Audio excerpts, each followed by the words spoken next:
तो फाइनली बिहार लेखापाल का नया वैकेंसी जारी कर दिया गया है। इससे पहले ही हम आपको एक वीडियो बना चुके थे और जिसमें बोले थे कि बिहार लेखापाल का अच्छा खासा पदों पर इसका नई वैकेंसी आने वाला है।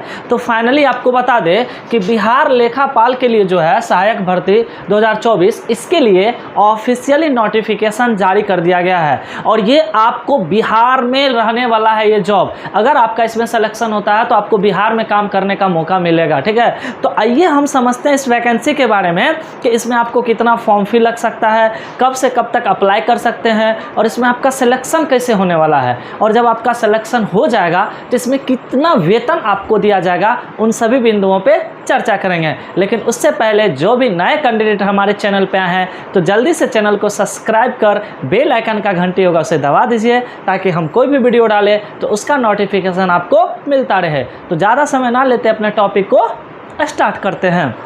तो देखिए ये जो वैकेंसी निकला हुआ है बिहार लेखापाल सह आईटी सहायक भर्ती 2024 और इसमें अच्छा खासा पदों पर बहाली है। इससे पहले हम एक वीडियो बनाए थे उसमें पेपर कटिंग दिखाए थे कि आपका यह वैकेंसी आने वाले हैं। ठीक है, बहुत सारे स्टूडेंट वहां पे कमेंट किए थे कि सर ये वैकेंसी कब आएगा, नहीं आएगा। तो फाइनली आपको बता दें कि इस वैकेंसी के लिए नोटिफिकेशन जारी कर दिया गया है और अब आप लोग यह वैकेंसी के लिए अप्लाई कर सकते हैं। तो इसमें देखिए क्या है, सबसे पहली बात कि टोटल पोस्ट की अगर हम बात करें तो इसमें जो टोटल पोस्ट है वो है आपका 6570 पोस्ट है। ठीक है, अच्छा खासा पोस्ट है आपका और ये स्पेशल बिहार का वैकेंसी है। अब बहुत सारे स्टूडेंट क्वेश्चन कीजिएगा कि सर अगर यह बिहार का बहाली है तो क्या अदर स्टेट वाले स्टूडेंट इस फॉर्म को अप्लाई कर सकते हैं? तो बिल्कुल अप्लाई कर सकते हैं, लेकिन आपको आरक्षण नहीं मिलेगा, आप जनरल में काउंट किए जाएंगे। ठीक है, तो आइए देखते हैं। इसमें आपको बता दें मेल के लिए जो है 4270 पोस्ट है और फीमेल के लिए आपका 2300 पोस्ट है। ठीक है, बात करते हैं कि इस फॉर्म को आप अप्लाई कब से कब तक कर सकते हैं। तो इसको जो अप्लाई कीजिएगा आप 10 मई से इसका अप्लाई स्टार्ट हो गया है और 10 जून तक इसका रखा गया है। तो अभी इसका अप्लाई स्टार्ट हो गया। आप किसी भी साइबर कैफ़े के पास जा करके इसका फॉर्म फिलअप कर सकते हैं या तो खुद से आप मोबाइल से भी इसका फॉर्म फिलअप कर सकते हैं। ठीक है, तो आप इजीली इसका फॉर्म फिलअप कर दीजिएगा। अब बात करते हैं फ़ी का। तो देखिए जो जनरल में है या ओबीसी हैं या ईडब्ल्यूएस हैं या अदर स्टेट से आते हैं तो उसको तो आपको 500 रुपया पे करना पड़ेगा। ठीक है, और जो एससी हैं, एसटी हैं, पीएच मतलब विकलांग है या ऑल फीमेल, और यह जो आरक्षण मिलेगा सिर्फ बिहार के निवासी को मिलेगा। तो अगर आप अदर स्टेट से लड़की कोई भी फॉर्म भरते हैं तो आप अदर स्टेट से आप जनरल में काउंट किए जाएंगे, फिर आपको 500 रुपया पे करना पड़ेगा। ये जो ऑल फीमेल देख रहे हैं ये सिर्फ बिहार का जो निवासी होंगे उसी को ये जो है 250 रुपया लगेगा। और ख़ास करके हमेशा हम कहते हैं कि कोई भी वैकेंसी निकलता है और अगर आप लड़की हैं और चाहते हैं कि हम आरक्षण का लाभ लें तो आप जब भी एनसीएल बनवाते हैं, आप लोग अगर ओबीसी में आते हैं तो फादर के नाम से बनाइए। अगर आप एससी भी हैं, कास्ट सर्टिफिकेट बनाते हैं तो आप अपने पिता के नाम से बनाइए, तो ही आपको आरक्षण का लाभ मिलेगा। ठीक है, खास करके हम ये उसके लिए कहते हैं जो शादीशुदा हैं। ठीक है, बाद बाकी जो अनमैरिड है वो तो पिता के नाम से बनाइएगा ही। ठीक है, चलिए बात करते हैं इसमें एज लिमिट का। तो देखिए एज जो रखा गया काउंट किया जाएगा वो 1 मार्च 2024 से एज आपका काउंट किया जाएगा। ठीक है, और इसमें आपको बता दें मिनिमम एज तो 21 साल रखा गया, लेकिन मैक्सिमम एज इसमें जानना जरूरी है कि किस कास्ट के लिए मैक्सिमम एज कितना रखा गया। ठीक है, तो देखिए अगर आप जनरल और ईडब्ल्यूएस में आते हैं और आप मेल है तो आपको मैक्सिमम 45 वर्ष होगा। बीसी ईबीसी चाहे मेल है या फीमेल है उसको 48 वर्ष एज चाहिए। ठीक है, मैक्सिमम। और अगर हम बात करते हैं यहाँ पे कि एससी एसटी का, तो अगर आप एससी एसटी में हैं, मेल है या फीमेल है, आपको मैक्सिमम 50 वर्ष दिया जा रहा है। और ये देखिए ओबीसी ईबीसी मेल और फीमेल को 48 वर्ष, तो ये आपका एज मैक्सिमम यहाँ पे रखा गया है। तो कोई दिक्कत नहीं होगा, एज को लेकर के अच्छा खासा आपको एज दिया गया है, तो आप इजीली फॉर्म को भर सकते हैं। देखिए बहुत सारे स्टूडेंट ये भी कमेंट करते हैं कि सर ग्रुप डी वाला जो 50,000 वैकेंसी था वो कब आएगा। तो देखिए उसके लिए हम पहले ही आपको पेपर कटिंग में बता दिए थे कि वो वैकेंसी आपका आने वाला है, लेकिन क्या कीजिएगा बीच में चुनाव का मामला आ गया है। तो आप जानते हैं जैसे उधर गड़बड़ाता है, चुनाव मुद्दा गड़बड़ाता है तो उधर वैकेंसी भी गड़बड़ा जाता है। कोई एक सरकार है तब ना अस्थायी रूप से काम करेगा।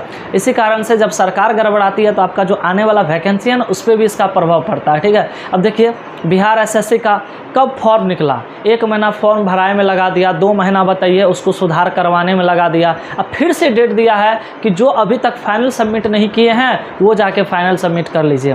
कहीं ना कहीं सरकार की क्या मानसा है समझ में नहीं आ रहा है कि इतना लंबा दिन फॉर्म ही भराई होता है। तो कह सकते हैं कि सरकार की क्या रणनीति है।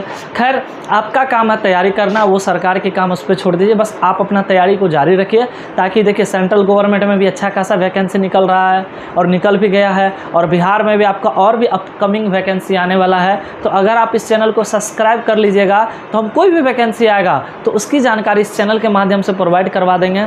ठीक है, आइए हम और समझते हैं। देखिए इसका जो सिलेक्शन प्रोसेस है वो आपका ऑनलाइन होगा, CBT होगा, यानी कि इसमें आपको ऑनलाइन एग्ज़ाम दिया जाएगा। ठीक है, बात करते बहुत सारे स्टूडेंट के मन में कन्फ्यूज़न होगा कि सर इसमें इनकम कितना रहने वाला है, अगर हमको इसमें जॉब हो जाएगा तो इसमें इनकम कितना मिलेगा, और इसको लेकर के बहुत सारे कहीं ना कहीं अगर आप काम करते हैं तो इनकम आपका मेन टारगेट होता है कि क्या मिलने वाला है। तो देखिए इसमें जो इनकम आपका स्टार्ट होगा वो 20,000 पर मंथ से आपका स्टार्ट होगा। ठीक है, देखिए हर एक चीज़ का 2 पहलू होता है, अच्छाई और बुराई दोनों। तो इस वैकेंसी के बारे में हम और भी अच्छाई बुराई दोनों पे चर्चा करेंगे। लेकिन इसमें योग्यता देख लीजिए, बहुत ही हायर योग्यता मांगा गया है। इसमें या तो आप BCom किए हैं तो भर सकते हैं, या तो आप MCom किए हैं तो भी भर सकते हैं, या तो आप CA किए हैं इंटर तो भी इस फॉर्म को आप भर सकते हैं, कोई दिक्कत नहीं है। लेकिन अगर हम बात करते हैं आप नहीं किए हैं, देखिए ये कंप्यूटर का सब डिग्री हो गया। ठीक है, तो आपके घर में आपका भाई होंगे, ठीक है, बहन होंगे, तो जो भी अगर किए हैं उसके पास अगर ये क्वालिफिकेशन है तो ज़रूर इस फॉर्म को कहिएगा अप्लाई करने के लिए, क्योंकि इसमें ऑलरेडी कंपटीशन बहुत ही कम होगा, क्योंकि इतना डिग्री किसी के पास बहुत कम ही स्टूडेंट के पास होते हैं। सीट भी देख सकते हैं अच्छा खासा, तो उसका सिलेक्शन होना बहुत समझ सकते हैं 99% संभावना है।